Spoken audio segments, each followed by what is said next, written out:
District Reasi एक ऐसा district है कि पूरे जम्मू कश्मीर के अंदर सबसे ज़्यादा अगर माइनिंग कहीं हो रही है वो डिस्ट्रिक्ट रियासी में हो रही है, और सबसे ज़्यादा इलीगल माइनिंग अगर कहीं हो रही है वो डिस्ट्रिक्ट रियासी में हो रही है। हैवी मशीनरी वहाँ इस्तेमाल की जा रही है जो नहीं हो सकती है, और 20-20, 25-25, 30-30 फुट गहरे खड्डे निकाले गए हैं जो 1 मीटर से नीचे नहीं जा सकते हैं। और उन खड्डों में कई लोग, एक बच्चा 10 साल का पानी लेने के लिए आया, वो डूब कर मर गया, और ठेकेदार ने 2 लाख रुपया डिप्टी कमिश्नर साहब का के पास जमा कराया। डिप्टी कमिश्नर ने वहां पर 1 लाख रुपया उस बच्चे के बाप को दे दिया, तो बात को खत्म कर दिया।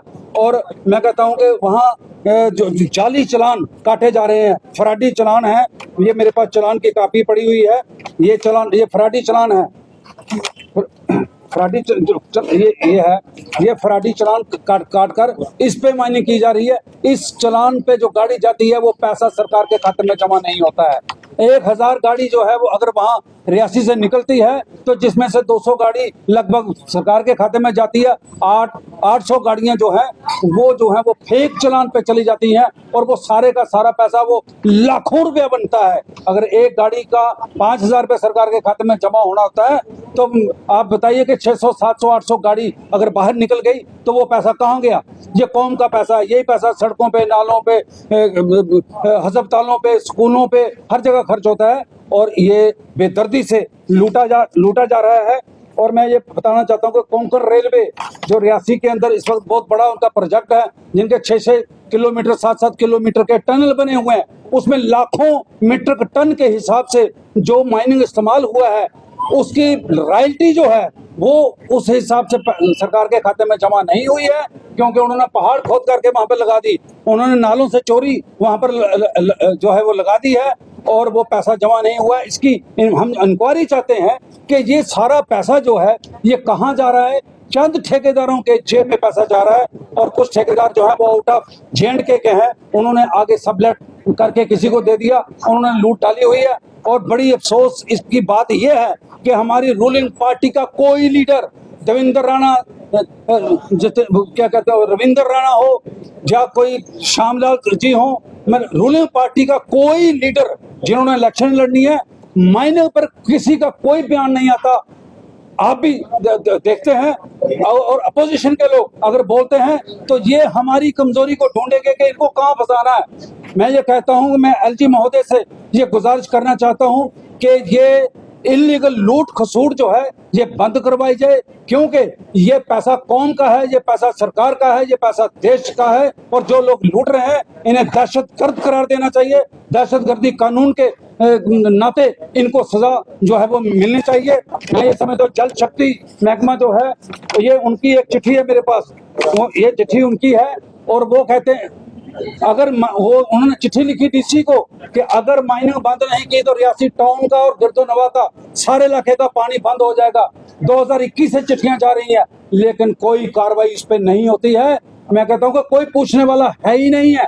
अब DC हमारे नए जो आए हैं, महीना 1.5 महीना हुआ, इन्होंने थोड़ी सख्ती जो है वो दिखाई है वहां पर, और अब विजिलेंस डिपार्टमेंट ने वहां पर छापा मारा है। ऑन स्पॉट उन्होंने ये जाली पर्चियां, जाली चालान भी पकड़े हैं, और जाली और गाड़ियां भी पकड़ी हैं, FIR भी लगी है। मैं मुख्तसर ये कहना चाहता हूं कि डिस्ट्रिक्ट रियासी से जो माइनिंग हो रही है वो बहुत बड़े पैमाने पर इलीगल माइनिंग हो रही है, और उनको कोई रोक टोक नहीं है। LG महोदय हो, चीफ सेक्रेटरी हो, कमिश्नर हो, अगर देश के या रियासत के किसी कोने में जरा सी कोई बात होती है तो उनको पता चल जाता है। लेकिन 5 साल से रियासी के लोग चिल्ला रहे हैं, जम्मू कश्मीर के लोग चिल्ला रहे हैं कि इलीगल माइनिंग बंद करवाई जाए, लेकिन किसी के कान में जू नहीं रेंगती है, कोई बोलता नहीं है, कोई एक्शन नहीं होता है। इसलिए मैं आपकी वसातत से, मीडिया की वसातत से ये LG महोदय तक बात पहुंचाना चाहता हूं कि साहब जरा इस तरफ ध्यान दीजिए, और इस इलीगल जो है ये माइनिंग जो है इसको रोकिए, ताकि ये पैसा जो है ये लोगों के काम आए, सरकार के काम आए। तो इससे ज्यादा कुछ नहीं कहता हूँ। मैं फिर एक बार यही कहना चाहता हूँ, और विजिलेंस डिपार्टमेंट का शुक्रिया अदा करना चाहता हूँ कि जिन्होंने रेड मार करके। अब एक अपील हमारी और है कि जहां पर माइनिंग प्लाट अलॉट हुए हैं, अगर माइनिंग का प्लाट जो है वो 10 एकड़ का है तो ये 50 एकड़ से माल उठा लेते हैं, इसकी नपाई होनी चाहिए।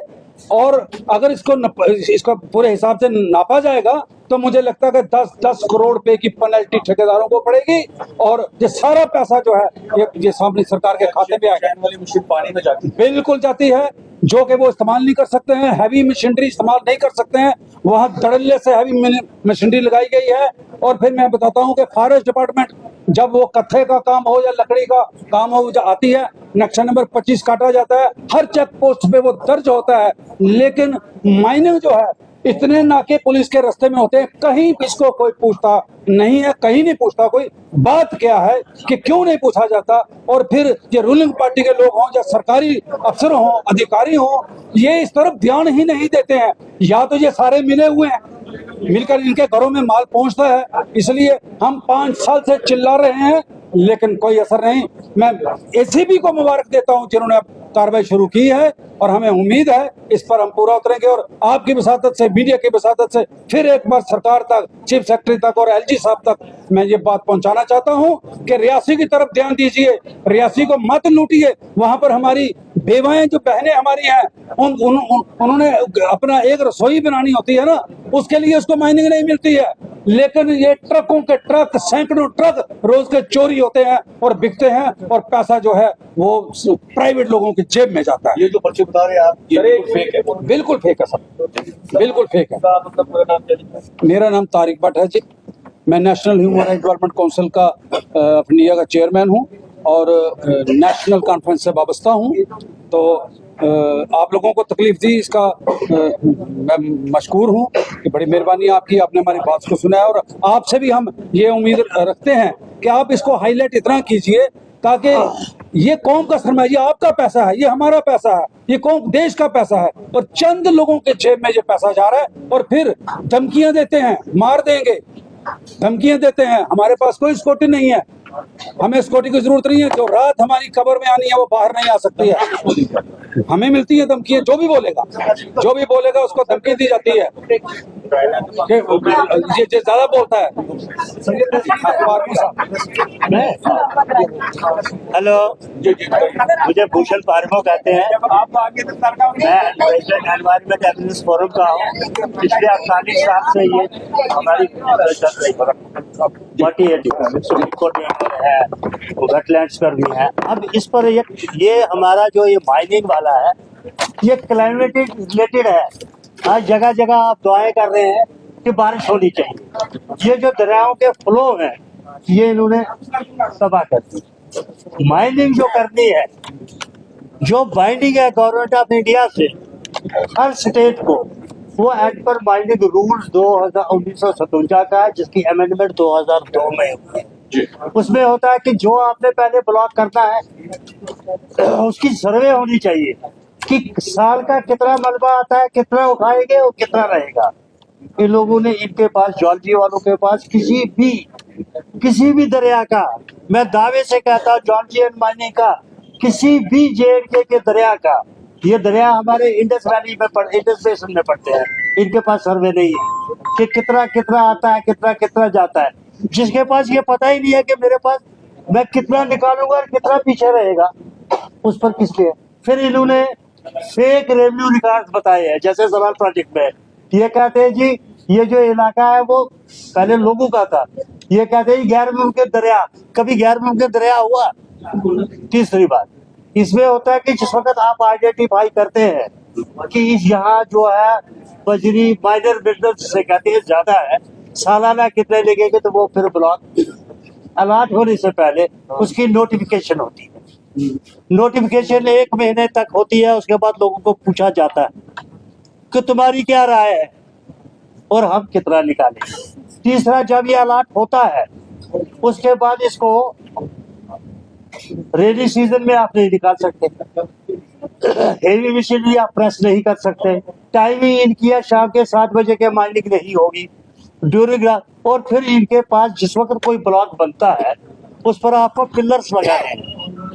पहले लगाना है कि जमीन ये है ग्राउंड पिलर, इसके बाद एरिया, फिर इसी को हम रेफरेंस पॉइंट से देखते हैं कितना कितना कितना कितना कितना कितना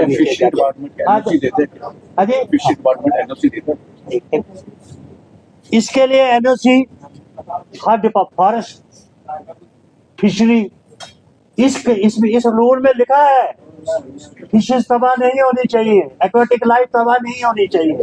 फिशरी वालों ने देना है, फ्लड कंट्रोल ने देना है, क्योंकि रिवर एंड रिवर्स जो है riparian roots they come under flood and control, उनका एनओसी देना, फॉरेस्ट का देना है। पानी तबाह नहीं होगा, फ्लड कंट्रोल ने देना है। फिशरी तबाह नहीं होगी, वाइल्ड लाइफ का लेना है। उसके बाद ये डिस्ट्रिक्ट डेवलपमेंट कमिश्नर देता है। मगर मजेदार है, ऊपर से लेकर नीचे तक सबने आंखें मोदी है सब। इससे मैंने रिसेंटली चीफ सेक्रेटरी साहब ने पिछले दिनों एक मीटिंग की थी कि हम माइनिंग को बढ़ाएंगे भी और ठीक भी करेंगे। मैंने उन्हें एक ही हाल किया, आज भी यही कहता हूँ, डिस्ट्रिक्ट डेवलपमेंट कमिश्नर ने सर्टिफिकेट देना चाहिए कि मेरा हर महीने में जो है या मतलब इस महीने में मेरे इलाके में माइनिंग सही रही। सिंगल लेट रिस्पॉन्सिबिलिटी किसी पर फिक्स करिए। अगर डीसी इसमें district development commissioner, DC, SSP, police सब रले हैं इस शो, इस हमारे सब काले हैं। मैं दावे से कहता हूँ, हमने लिखा भी है। मेरे कोई 4-5 साल से इन्होंने एक जगह सलाल एरिया में ही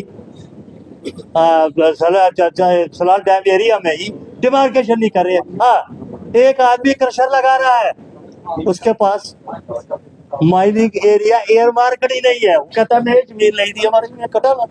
जब डिपार्टमेंट को कहा चुप, क्योंकि जहाँ पैसा काम करता है हर एंगल ये नेक्सस है, police, revenue, forest, other PHE, flood control, forest और माफिया।